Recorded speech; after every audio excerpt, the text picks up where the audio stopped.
Hey folks, Cheap Prepper here. This is the second or number 2 follow-up video for Social Contract. And in the number 1 follow-up for Social Contract, near the end of the video, I had posed a pretty serious question about what binds a person to a social contract. Specifically using the definition of social contract. You can go back and check the definition. I put it in that video, and you can look it up online. It's a pretty easy definition to figure out. But I kind of mentioned a little bit about, somebody questions if I'm unpatriotic or selfish for thinking that the way I do about social contract, and it's not unpatriotic, it's not selfish. I think every person should have the choice. That's what free will is all about. I should have the choice to decide whether or not I should be bound by the social contract.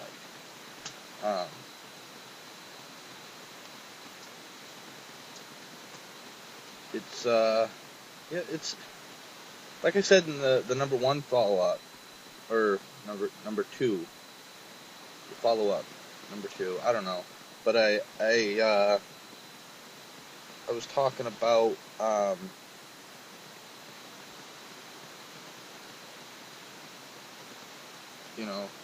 what binds, as I said before, what binds a person to the social contract of whatever area they're in. And without witnessed consent, nothing.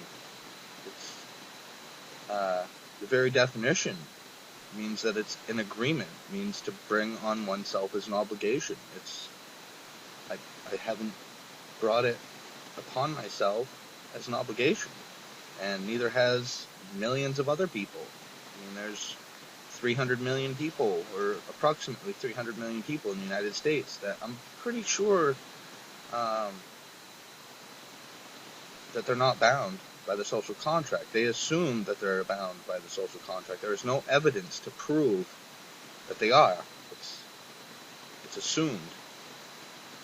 It's the part of let's see, John Locke and Rousseau, and there's a bunch of other people, not like recent people. These are people that are all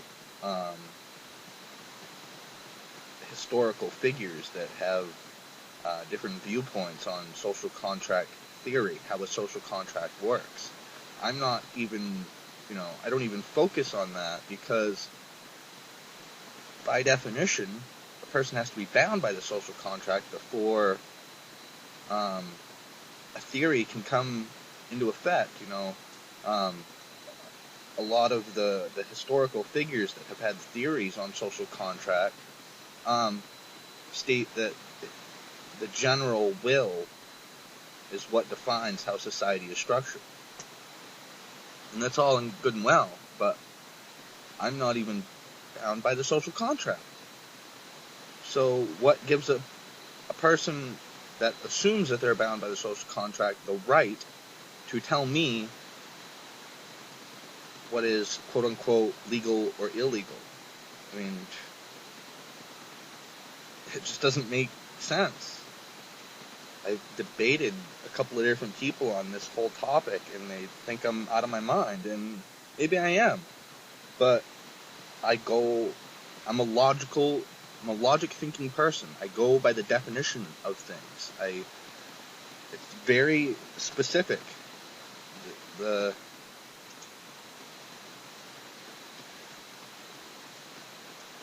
fifth word in the definition of social contract is agreement. I must be in agreement to be bound by it. It's simple.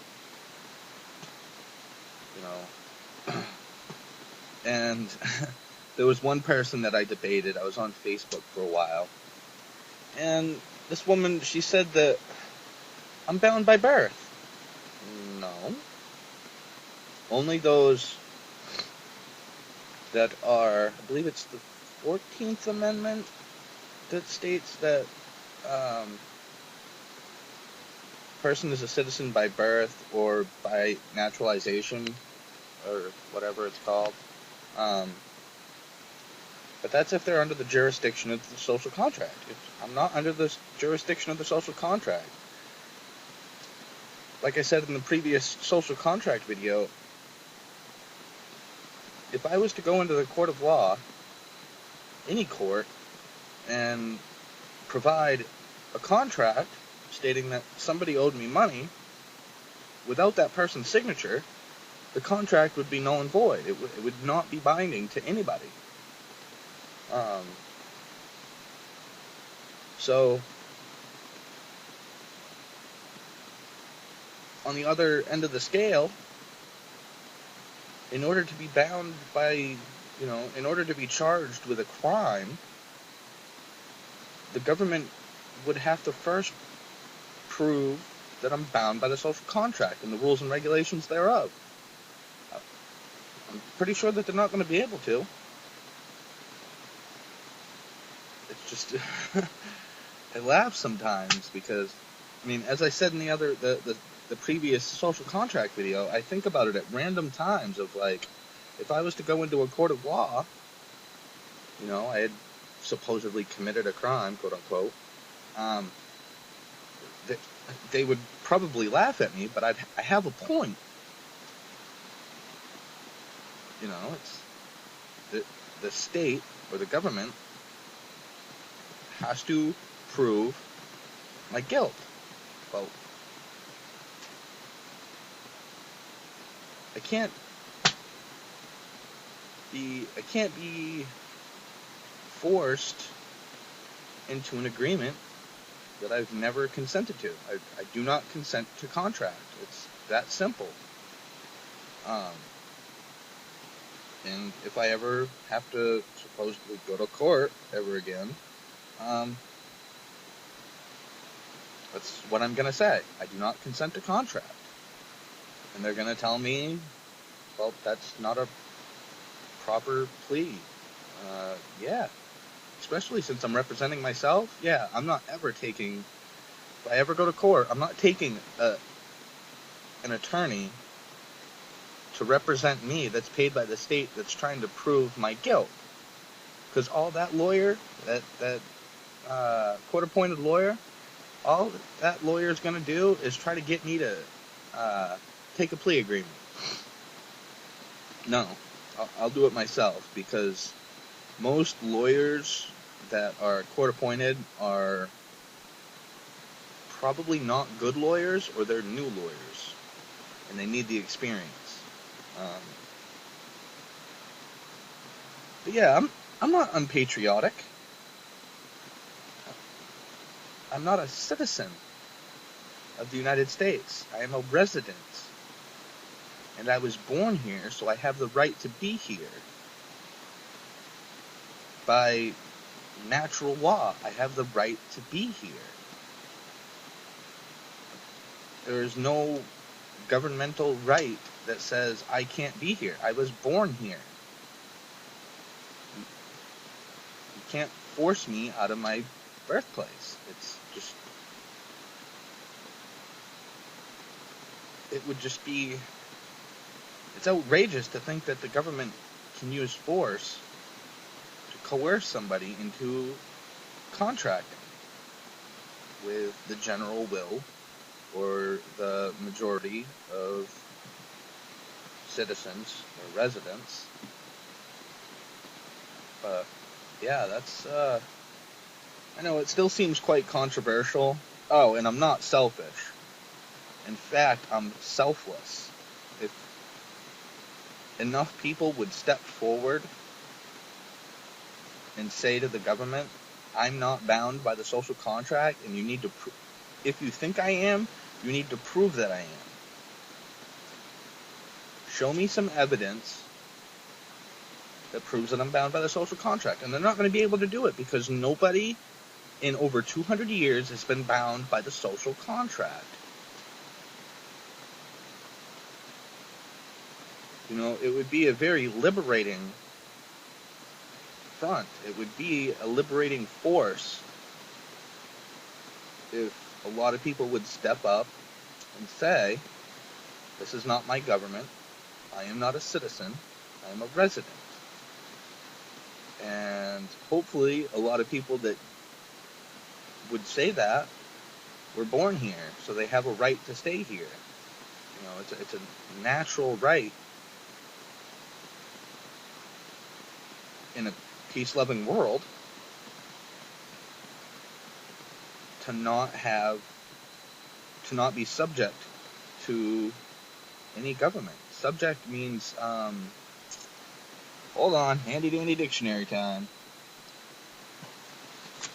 Oh, let's see. Subject. Where are you? Oops, too far.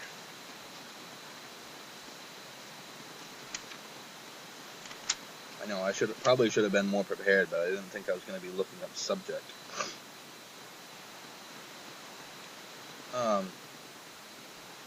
One of the definitions is one that is placed under authority or control.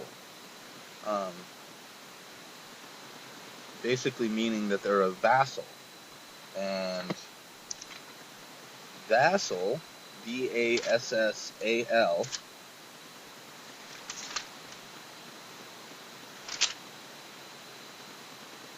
is defined as one in a subservient or subordinate position.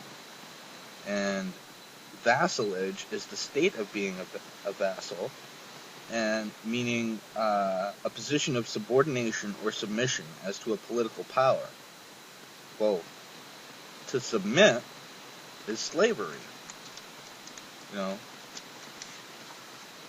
Slavery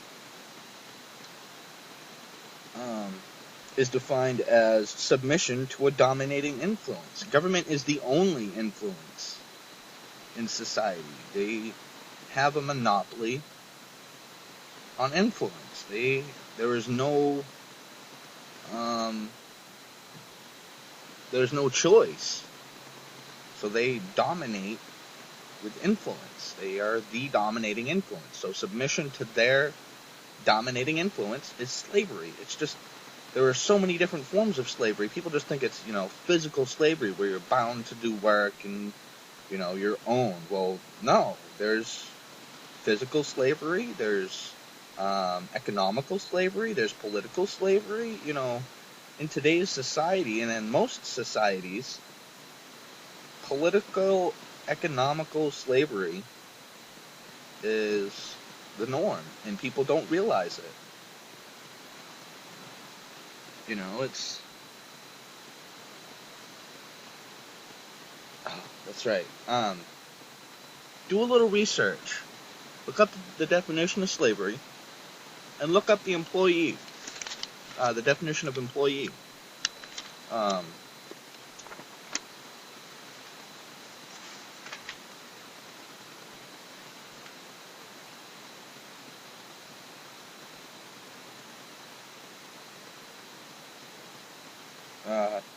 My handy-dandy dictionary defines employee as one employed by another, usually for wages or salary, and in a position below the executive level. Basically the same thing as a slave. The old-time, Abraham Lincoln era slave, or just before Abraham Lincoln era slave, worked on the plantations. They got food and housing. They had to build their own houses, I'm sure. But they got benefits from working from a superior. Nowadays, it's basically the same thing. We work, or most people work, in exchange for wages, which we then have to buy our house, we have to buy our food, we have to buy our clothes, and pay a little bit to the government. For what? I mean, what? Why do? What contract have I entered into to pay a percentage to the government? I mean, the IRS, if you question the IRS on the fact that they tax your wages, like, ask them. Ask the IRS, what statute gives the IRS the power to tax my income? And they're not going to tell you, because there isn't one. It was like something like 1914 when the federal government tried to bring forth an act allowing the government to tax people's wages. And the only part that they actually got through was on corporate profit. It's the only thing that they can tax. But out of ignorance, people just started paying taxes and never stopped. And it's been perpetuated by generations of people paying taxes.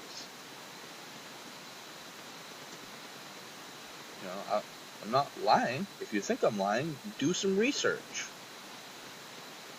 I don't expect people to believe my word. I expect people to go out and do their own research. Like I said, go and look up the definition of social contract. Look up the definition of slavery, employee.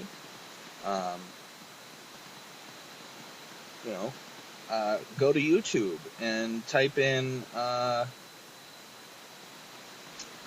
I can't remember it. Type in IRS and taxes, or, the way I do research is I'll type in a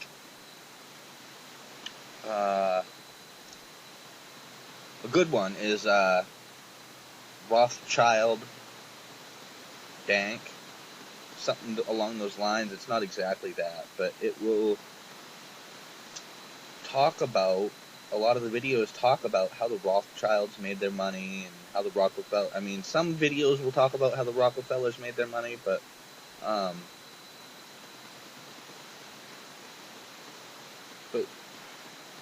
or let's see, Rothschild conspiracy theory, let's see, what's another good thing, but don't just click on the first video you find either. I open up a lot of windows when I'm doing research because I want to be able to jump back and forth and see different angles of it. And, there's always more than one side to every story. And so far, it looks pretty bleak for the everyday person. The middle class and lower class are pretty much subject to the upper class elites and reserve banks, which are print money for the governments.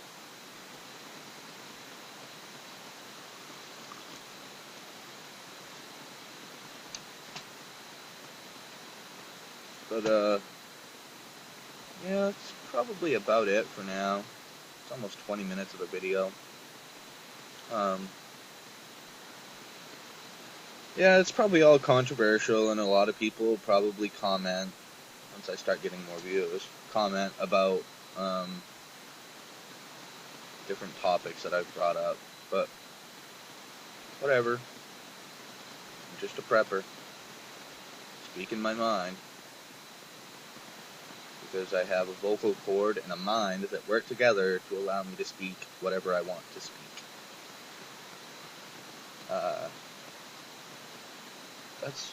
That's pretty much it for now. Until the next video, God bless you and yours.